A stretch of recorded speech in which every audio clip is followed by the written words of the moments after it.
So I'm finally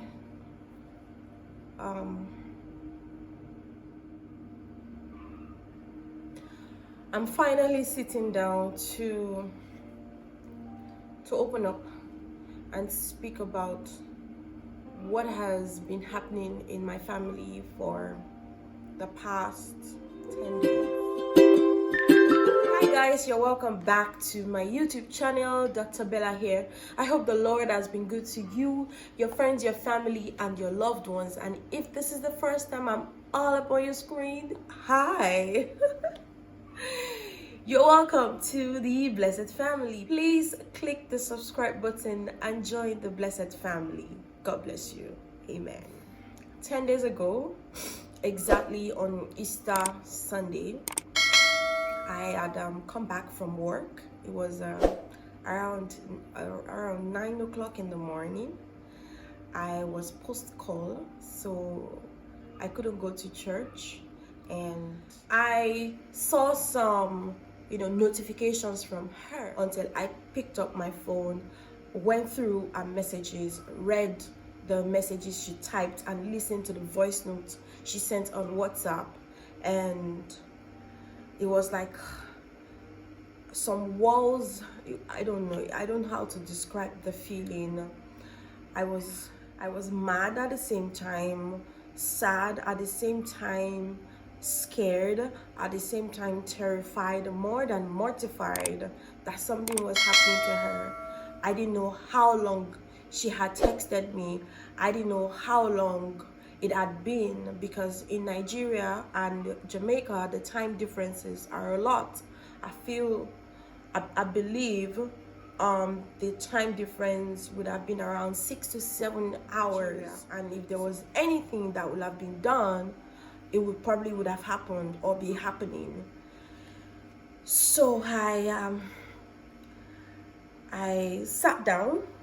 I was shocked, by the messages that I heard from her. The first thing she told me was her husband and herself were in some sort of argument, and it sprung up to something unbelievable. She had cried so much that day, and was finally able to bring herself to explaining the situation to me. And she was telling me about how her husband had threatened to kill her, how her husband actually wanted to hit her that day but accidentally fell. Hence, he wasn't able to hit her because he fell on his way to actually hitting her. And what happened was the fact that there was a woman beside the house, an elderly lady, who they had kept an outstanding arrears with of less than 500 naira. That is a very small money. And they had purchased something worth of 1,000 naira from, I think, someone else. And how she had said, oh, we could just pay this woman the outstanding arrears we're owing her, just so it won't look so bad, because the woman was there and she saw what was happening. She saw that they were purchasing something from, I think, someone else of over 1,000 naira, whereas they owed her some money and they hadn't paid up. And in Nigeria, it's just one of those instances where, say you are at home in the night, you're cooking, say, rice, for example, and you run out of salt, and you don't have neighbors to ask or whatever. You just quickly run out to the nearest stall and quickly get maybe salt or Maggi or something like that. I'm guessing that was what happened that made them owe the money, or for whatever reason. It doesn't really matter.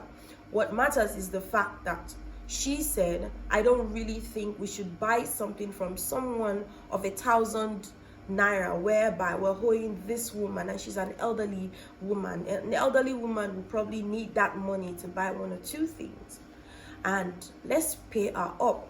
And so her husband was upset about it, and rather than using his words, he decided to use his fist. They got home, he started calling her all sorts of names, all sorts of foul words was coming out of his mouth in the presence of their children. They have 4 girls, 4 big girls, right? And at some point, it became, a catastrophe in the house. And he said she should pack our bags and leave his house. My sister has a job. My sister is a caregiver, the caretaker, the breadwinner of the family. And for some reason, this man asked her to leave. So she packed her bags and decided to leave. And while they were altercating, he decided to hit her. I don't know why. And he fell on his way to hitting my sister and got up. I think him falling made him realize that, oh my God, I almost hit her or whatever. But he went outside where my sister's loads were and started bringing them back inside. That was the moment my sister made up our mind rather, to say, this is it, I am done, I'm not doing this anymore. So I got all of that message initially of how he threatened to kill her. There's a story in Nigeria right now about a popular gospel artist who just died from domestic violence.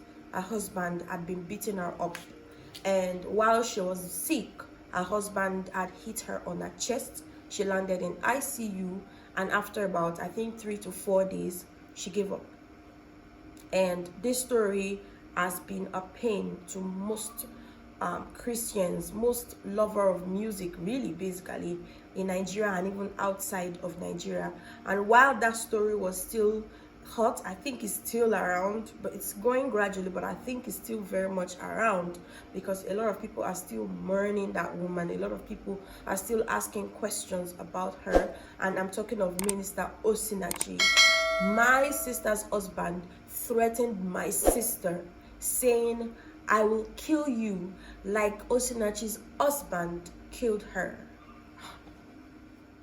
I couldn't believe my ears. I could not believe what I was hearing. I could not believe it. At that moment, I didn't care whatever that situation was. All I wanted was for my sister to be safe. But as a reasonable person, I called. So I picked up my phone, I called him. I wanted to know his own side of the story, because I didn't want to judge, and I didn't want to, you don't come between couples. Sometimes you just leave them to their own thing. But when things are becoming this dangerous, when things are becoming like, I will kill you, I will do this, I will do that, it's becoming dangerous, you have to withdraw, the victim away from such a person. That's the normal thing. That's what should happen. Anyway, I picked up my phone and I called. Hello, good morning, happy Easter. He heard my voice and he cut the call. I picked up my phone again. I called for about 4 to 5 times after. He didn't pick up. It was just ringing and he never picked up. I was furious. This time around, I was furious. I was mad. I was upset. I was hungry. I picked up my phone. I called my sister. I remember yelling on the phone, not to her, but to him, because I know they're in the same house. And I remember yelling, saying, you cannot touch my sister. You can never kill her. You can never touch my sister. You have no right to hit her, and you have no right to tell her to pack out of the house that she pays rent for. Anyway, I realized that if I didn't do something at that moment, it's possible that an altercation occurs, because at this time things are died down, right? Remember, I told you the time difference is a lot. So at this time, things had happened, right? Everything had died down. My sister had, cried and upset and whatever, but he was still in the house and she was in the house, and he had threatened to kill her. So I felt like she was someone that was in danger at the moment, because someone who threatens to kill you, just like a popular artist husband killed her, a story that is still very fresh. I'm not even sure if she has been buried. You are threatening to kill her just the way someone else did. It just sounds really demonic to me, and it sounds monstrous, like a monster is talking. And since I am not there and I am not in Nigeria, I freaked out. Like, I have to do something about this. So I used my social media power. We all have access to social media these days. We have Instagram, we have Facebook, and we have all sorts of other social media platforms that can help to reach out to people that are far away from us. That's exactly what I did. I went to my Facebook. I went to my Facebook immediately. I picked up that phone and it didn't reply my messages, and I called him through my sister's phone and nobody was willing to speak to me. Then I picked up my phone, went on Facebook, and I wrote, a short epistle. I called him out because I needed the world rather to know that my sister was dealing with not a husband anymore, but a monster at that time. I needed my sister to also realize the situation, because at this time she hadn't really come to terms with the fact that there was a killer in the house that could actually kill her overnight. She didn't realize. I went on my social media Instagram platform. I'd never used the live aspect of Instagram, never before, until that very day. I'd never used it. I don't really use it. I went live, then I saw quite a few people come in, and I was sharing the story that it is a matter of emergency, that I need help. I need somebody in Nigeria to help me take my sister out of the house because her husband is threatening to kill her. And everybody went in. Everybody that came in at that moment went straight into the story, started tagging the popular bloggers, Instablog, and some Ebony Live, some Diary of a Niger Girl. So many bloggers, people started coming in. I started getting numbers of people to call in terms of domestic violence, who to report to. I got a call from a friend of mine who files the bad guy's brother, a lawyer. I got calls from so many people in the UK, in the US, in Nigeria. I got calls, I got messages, and everybody wanted to help. People were asking, how can we help? I said, share this video, tag people, tag somebody. And initially I tagged my sister's husband, but then I hid that post from him, because they told me that if I should quickly take him down, because it might get infuriated and it might retaliate on my sister. I'm like, oh my God. So I quickly took out his name from the people that should see the post. And later on that afternoon, I got a message from Instablog, and Instablog messaged me, what's happening? I'm like, this is what's happening, I need help. By this time, my sister was in panic mode, because she's not a social media person. She doesn't really know anything. She's not a social butterfly or anything. She rarely even uses the social media. The only time she uses social media is maybe WhatsApp, to WhatsApp people, and Facebook sometimes when she feels like she should post something. That's it. So by this time, she called me back. She was like, that message on Facebook, I should take it down. I said, no, I am not taking it down. I'm not taking it down so that I will take it down and later in the day it will kill you. I'm not going to do that. I've called him out, so the whole world now knows him. So he knows now that he cannot touch you. He can't touch you. And while I was doing that, I was trying to arrange for her to get out of the house. We were calling, we were making calls, and I remember my other sister came into this situation, trying to prepare a place for her to come to and leave that house. At the end of the day, Instablog posted, the story. It went viral immediately. And after it went viral, I got calls from so many people, but one that really stood out to me was a woman who, she's a proprietress of a school right there in Ota, Ogun State, where my sister currently is right now. And she had reached out to me and said, does she need a place to stay? We have a place for her. We have a house for her. If she needs a place to stay quickly, we are here to accommodate her.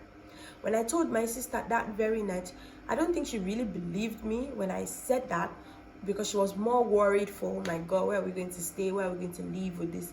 I have 4 children and I have to leave this house and stuff like that. So this lady or this woman reached out and I said, thank you so much. I really appreciate it. God bless you. And after we spoke, I told her that I would connect her with my sister, and I did connect both of them together. They spoke and they had set a meeting to meet up the next day. Now back, I left the house and they came to a place of shelter. They got a good place to stay. And the next day, my sister reached out to the person who I said had mentioned that there is a place and a house for them to stay, and they made all the necessary arrangements. As at about a few days ago, my sister actually moved into that house free of charge, no money paid, no rent paid. I remember around, say, it was nighttime at this time. It was around 6 p.m. here, which is around 11-12 over there in Nigeria. At this time, I was tired. I had cried all day. I was still in my scrubs. yeah, I was still in my scrubs. My husband had come back to say, I left you, to sleep and eat. What's happening here? And he picked up his phone, went on social media to post his own pictures for Easter Sunday, and saw messages and posts about my sister and myself, and he was just like, oh my God, what is happening here? So while I was on the phone making calls, making arrangements, just trying to make sure that my sister gets out of that house, he couldn't say anything. He was just waiting, just holding on. When I heard my sister, when they got to the house where they had stayed that night, they video called me. I saw everybody. I busted into tears. I was so relieved. I was so happy, but I was still so very much upset that, my sister went through all of that. And apparently, it had happened before. The last pregnancy was a tough one for her because he had threatened to hit her with a cutlass. And I never knew, and I was shocked. The way I'm feeling right now is the same way I felt when I heard it. Apparently, on that very day that I said he threatened to kill her, he had actually strangulated her. And at that moment, her brain was not even processing. She didn't even realize what the danger she was in. It was later in the night when they left and got to a safe haven, when our youngest daughter was saying, Mommy, you remember that Daddy strangulated you.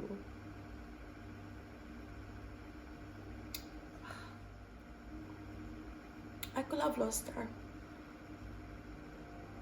I could have lost my sister. I feel like if it wasn't then, it could have been later. If anything happens in the night and the morning after comes and she was dead, nobody will have known that it was him. And the children, 4 girls, would be left with nobody to take care of them. I don't know what. She didn't have the strength to say it. She didn't have the power to come out and say it. And I totally understand her, because my sister was in the same situation.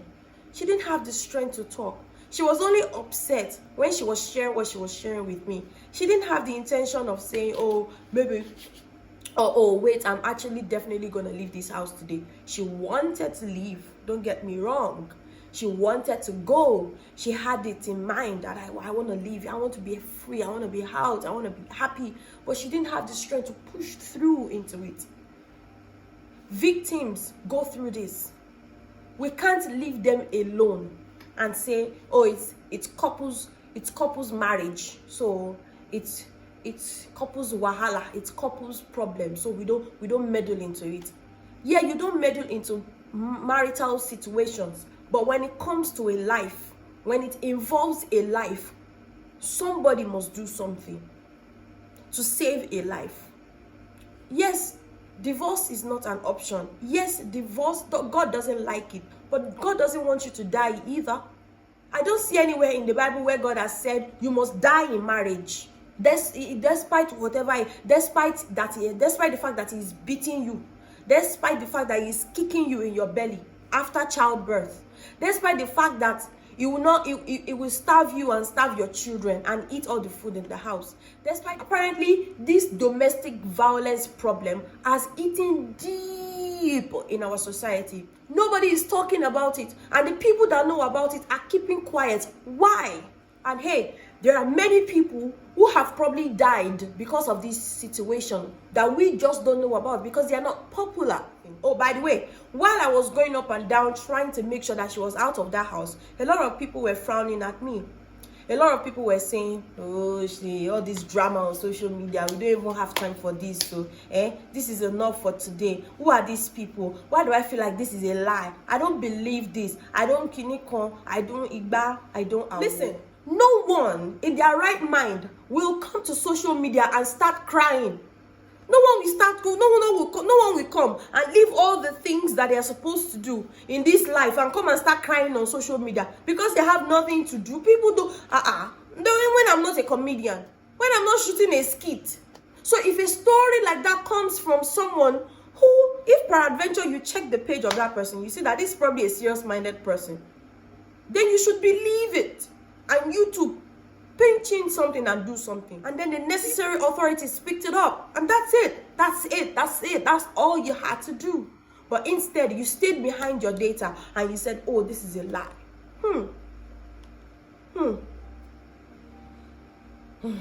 Anyway, may the Lord help us in Jesus' name. May we be helpers of each other. May we be truly each other's keepers. Let brotherly love continues. Be your brother's keeper. That's what the Bible says. I'm still upset about it, if you ask me. But I take solace in the fact that my sister is fine. He told her, oh, I will kill you. And nobody can help you. Nobody will even be there. Nobody will even, care about you. It's not true. It is not true. She stayed because she was afraid of the stigmatization. She stayed because she felt, oh my gosh, she was going to be judged. But by the time she was able to step out and God was able to back us up, she got help. She got help. In fact, she would have gotten more if she wanted. People were willing to help. Do not be afraid, my brother. Don't be afraid, my sister. I'm telling you, there is help for you. There is help for you. Don't be afraid. If you think that you need help, and despite the fact that you've confided in your friends, they haven't done anything about it, that's okay. Reach out to people. Reach out. Go to the police station. Go to the authorities that you know can take actions. They will help you. Or come on social media and use your social media power. We'll pick it up from there. Don't worry, the world will pick it up from there. And we'll take care of it. I'd like to take this opportunity to say a very big thank you for each and every one that has supported my sister on this journey. Over the past 10 days, it has been a roller coaster of emotions, but we're being strong. We're doing the very best that we can. And I take solace in the fact that she's safe, she's sound, our children are fine. She finally moved to a house. thanks to you, and thanks to all of the efforts that has come from people from all around the world. And there's a particular woman, she told me not to mention her name, but you're watching this and I'm so grateful. You are an angel. She reached out to us. She asked me if my sister needed a place to stay. I told her yes, she does need a place to stay. And before I knew it, all necessary arrangements was made, and now my sister is in that house right now with her children, safe and sound, and even better than where she was coming from. I couldn't have asked for a better help. I just couldn't have asked for a better help. I am so thankful. I am so grateful that God has used you and your family to bless my sister. May the Lord bless you immensely, immensely.